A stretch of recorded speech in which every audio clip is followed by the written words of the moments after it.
బంగాల్లో శారద కుంభకోణంపై విచారణ వ్యవహారాన్ని కేంద్ర దర్యాప్తు సంస్థ సిబిఐ సుప్రీంకోర్టు దృష్టికి తీసుకెళ్లింది. కోల్కతా కమిషనర్ రాజీవ్ కుమార్ను విచారణకు సహకరించేలా ఆదేశించాలని కోరుతూ సిబిఐ తరపున సొలిసిటర్ జనరల్ తుషార్ మెహతా సర్వోన్నత న్యాయస్థానం దృష్టికి తీసుకెళ్లారు. సుప్రీంకోర్టు ప్రధాన న్యాయమూర్తి జస్టిస్ రంజన్ గొగోయ్ ధర్మాసనం ముందు ప్రత్యేకంగా ప్రస్తావించిన సిబిఐ తమ విచారణకు పోలీస్ కమిషనర్ రాజీవ్ కుమార్ సహకరించట్లేదని ఫిర్యాదు చేసింది. పలుమార్లు సమన్లు ఇచ్చినా రాజీవ్ కుమార్ స్పందించలేదన్న సిబిఐ రాజీవ్ కుమార్ తక్షణమే సరెండర్ కావాలని ఆదేశించాలని కోర్టుకు విన్నవించగా ఈ అంశంపై రేపు విచారణ చేపడతామని సుప్రీంకోర్టు తెలిపింది.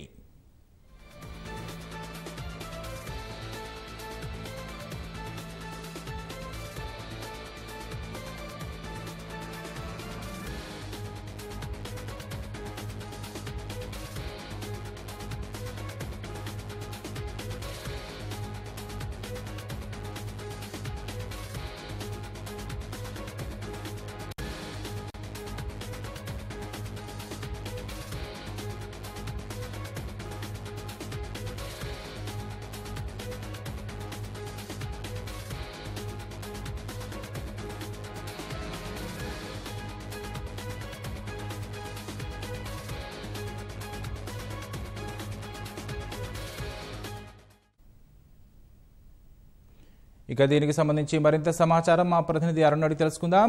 అరుణ్, చెప్పండి, బంగాల్ వ్యవహారంలో సుప్రీంకోర్టు విచారణకు సంబంధించి పూర్తి వివరాలేంటి?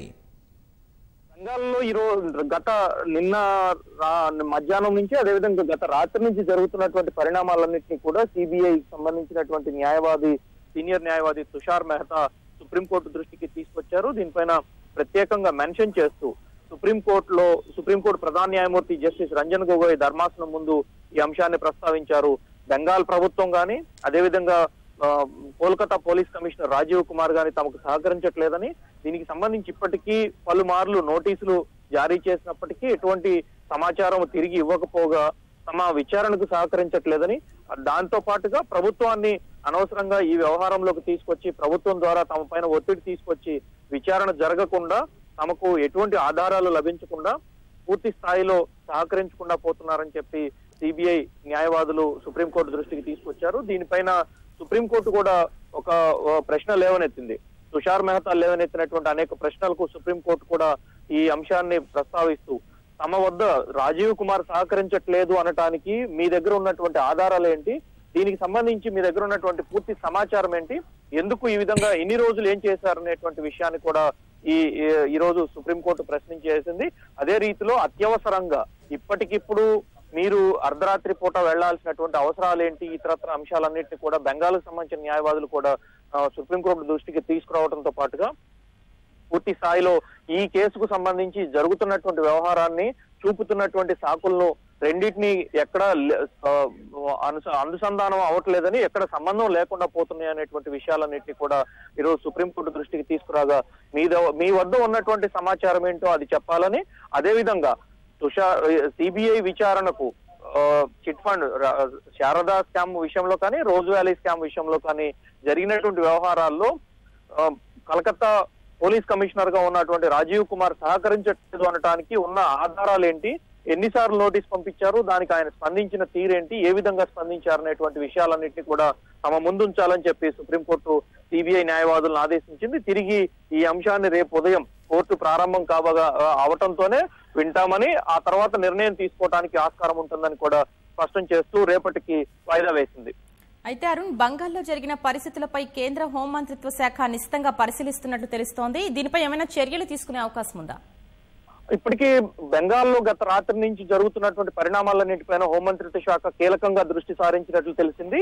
దీనికి సంబంధించి ఇప్పటికే గవర్నర్ నుంచి ప్రత్యేకమైన నివేదిక కోరినట్లుగానే తెలుస్తోంది. అక్కడ జరుగుతున్న పరిణామాలన్నిటిపైన హోంమంత్రిత్వ శాఖ వర్గాలు కొద్దిసేపటి క్రితం వెల్లడించినటువంటి సమాచారం ప్రకారం చూసుకుంటే కోల్కతాలో సిబిఐ అధికారులను నిర్బంధించటము, తిరిగి అరెస్ట్ చేయటము, అరెస్ట్ చేసినటువంటి అధికారులను విడిచిపెట్టడంతో పాటుగా సిబిఐకి సంబంధించినటువంటి స్థానిక కార్యాలయం పైన కూడా స్థానిక పోలీసులు కావచ్చు, తృణమూల్ కాంగ్రెస్ పార్టీకి సంబంధించినటువంటి కార్యకర్తలు, నేతలు కావచ్చు, అదేవిధంగా స్థానిక అధికారులు ఒక రకంగా దాడి చేసి అక్కడ ఉన్నటువంటి కీలకమైనటువంటి పత్రాలను ధ్వంసం చేసేటువంటి రీతిలో వ్యవహరించారనేటువంటి ఒక సమాచారం రావడంతో హోంమంత్రిత్వ శాఖ దీనిపైన దృష్టి సారించినట్లుగానే పేర్కొన్నారు.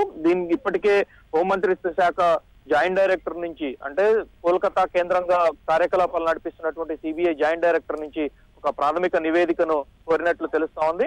అదేవిధంగా హోంమంత్రిత్వ శాఖ గవర్నర్ ను కూడా ఈ సందర్భంలో ఒక నివేదిక పంపించాలని చీఫ్ సెక్రటరీని ప్రభుత్వ ప్రధాన కార్యదర్శిని సమన్ చేసి ఆయన ద్వారా మిగిలిన అన్ని విషయాలు సేకరించి తదనుగుణంగా ఒక నివేదికను వెంటనే పంపించాలని చెప్పి ఆదేశించినట్లుగా తెలుస్తా ఉంది. అదే రీతిలో సుప్రీంకోర్టులో జరుగుతున్నటువంటి వ్యవహారం కావచ్చు, అదేవిధంగా ఈ మొత్తం స్కామ్స్ వ్యవహారంలో సిబిఐ అనుసరిస్తున్న తీరు, కోల్కతా పోలీసులు కావచ్చు, బెంగాల్ ప్రభుత్వం కావచ్చు అనుసరిస్తున్న తీరన్నింటినీ కూడా హోంమంత్రిత్వ శాఖ నిశ్చితంగా పరిశీలిస్తున్నట్లుగానే హోంమంత్రిత్వ శాఖ వర్గాలు కొద్దిసేపటి క్రితం వెల్లడించాయి. మొత్తం మీద చూసుకుంటే సిబిఐ వ్యవహారంలో గత కొన్ని రోజులుగా వివిధ రాష్ట్రాలు తమ జనరల్ కన్సెంట్ ను ఏవైతే వెనక్కి తీసుకుంటూ ఉన్నాయో ఆ నేపథ్యంలో అనుసరించాల్సినటువంటి తీరు గత 2 రోజులుగా జరుగుతున్నటువంటి పరిణామాలన్నిటిపైన చాలా నిశ్చితంగా పరిశీలిస్తూనే తగిన చర్యలు తీసుకునేందుకు హోంమంత్రిత్వ శాఖ సిద్ధమవుతున్నట్లుగా తెలుస్తా ఉంది. అయితే మంత్రివర్గ సమావేశం కూడా దీక్షా స్థలం వద్దే మమత నిర్వహించారు. మమత దీక్ష ఎప్పటి వరకు కొనసాగనుందారు? వాస్తవానికి చూసుకుంటే ఈ రోజు ఉదయం మమతా బెనర్జీ దీక్ష విరమించి, రాత్రి చేపట్టినటువంటి దీక్షను విరమించి నేరుగా అసెంబ్లీకి వెళ్లాలని, అసెంబ్లీలోనే ఎమ్మెల్యేలను అదేవిధంగా పార్టీకి సంబంధించినటువంటి ప్రజాప్రతినిధులను ముఖ్యమైనటువంటి అధికారులతోటి చర్చలు జరిపి దీనిపైన తమ పూర్తి స్థాయి నిరసనను కేంద్రానికి తెలియజేయాలని భావించారు. అయితే పరిస్థితులు మరికొంత తీవ్రతరం అవుతుండటంతో సిబిఐకి సంబంధించినటువంటి విషయంలో కేంద్రం వ్యవహరిస్తున్న తీరు, అదేవిధంగా కేంద్ర ప్రభుత్వ అధికారులు చెప్తున్నటువంటి తీరు, వారు చేస్తున్నటువంటి వ్యాఖ్యలు, వీటన్నిటితోటి మమతా బెనర్జీ మరింత ఆగ్రహం వ్యక్తం చేస్తున్నారు. తాడోపేడో తేల్చుకునే వరకు తాను దీక్ష విరమించేది లేదంటూనే బెంగాల్లో ఇప్పటికే జనరల్ కన్సెంట్ ను సిబిఐ విషయంలో ఉపసంహరించుకున్నందున దానికి సంబంధించి ముందస్తుగా తమ అనుమతి తీసుకోలేదని ఈ కేసును కేంద్ర ప్రభుత్వము కక్ష సాధింపు చర్యగా తీసుకుంటుంది తప్ప మరో విధంగా ఇది ఒక కుంభకోణము, దీంట్లో అవకతవకలు జరిగాయి, ఆ అవకతవకలను బయట పెట్టాలి, అవకతవకలు జరిగిన ఎవరైతే బాధితులు ఉన్నారో దీనివల్ల నష్టపోయిన బాధితులు వారికి న్యాయం చేయాలనేటువంటి ఆ ఉద్దేశం ఎక్కడా కనిపించట్లేదని కేంద్ర ప్రభుత్వం కక్షపూరితంగా రాజకీయ కక్ష సాధింపు చర్యల పరంగానే వ్యవహరిస్తోంది తప్ప కేసును కేసుగా చూడాలనేటువంటి ఆలోచన ఎక్కడా లేదని, ప్రజాస్వామ్య స్ఫూర్తికి, సమాఖ్య స్ఫూర్తికి విరుద్ధంగా వ్యవహరిస్తుంది కాబట్టి తాను ఈ నిర్ణయం తీసుకున్నానని చెప్పి ఇప్పటికే ప్రకటించారు. తదనుగుణంగానే ప్రజాప్రతినిధులను అదేవిధంగా రాష్ట్రానికి సంబంధించినటువంటి మంత్రి మండలి సభ్యులందరితో కూడా చర్చించి రాష్ట్ర వ్యాప్తంగా తమ నిరసన కార్యక్రమాలు చేపట్టడంతో పాటుగా ఢిల్లీ కేంద్రంగా కూడా నిరసన ఏ విధంగా చేయాలనేటువంటి విషయాలన్నిటిపైన కూడా చర్చించినట్లుగా తెలుస్తోంది. మమతా బెనర్జీ ఎప్పుడు దీక్ష విరమించాలి అనేది ఇప్పటి వరకు ఎటువంటి స్పష్టత ఇవ్వకపోయినప్పటికీ కేంద్రానికి తీవ్ర స్థాయి నిరసన మాత్రం తెలియజేసేందుకు సిద్ధమైనట్లుగానే కనిపిస్తా ఉంది. ధన్యవాదాలు అరుణ్.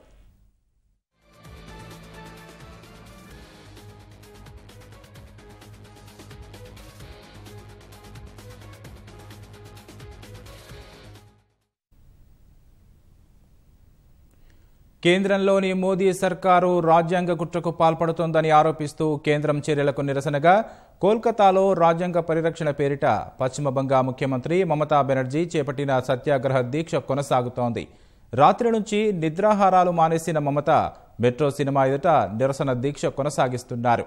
యావత్ దేశాన్ని, ప్రజాస్వామ్యాన్ని పరిరక్షించే వరకు తన దీక్ష కొనసాగుతుందన్న దీదీ తాను కూర్చున్న చోటు నుంచే శాసనసభ కార్యకలాపాలు సాగుతాయని స్పష్టం చేశారు. బడ్జెట్ సమావేశాలకు సైతం హాజరు కావడం లేదని తెలిపిన మమత నిరసన దీక్ష చేపడుతున్న ప్రదేశం నుంచే మంత్రివర్గ సమావేశం నిర్వహించాలని నిర్ణయించినట్లు తెలుస్తోంది.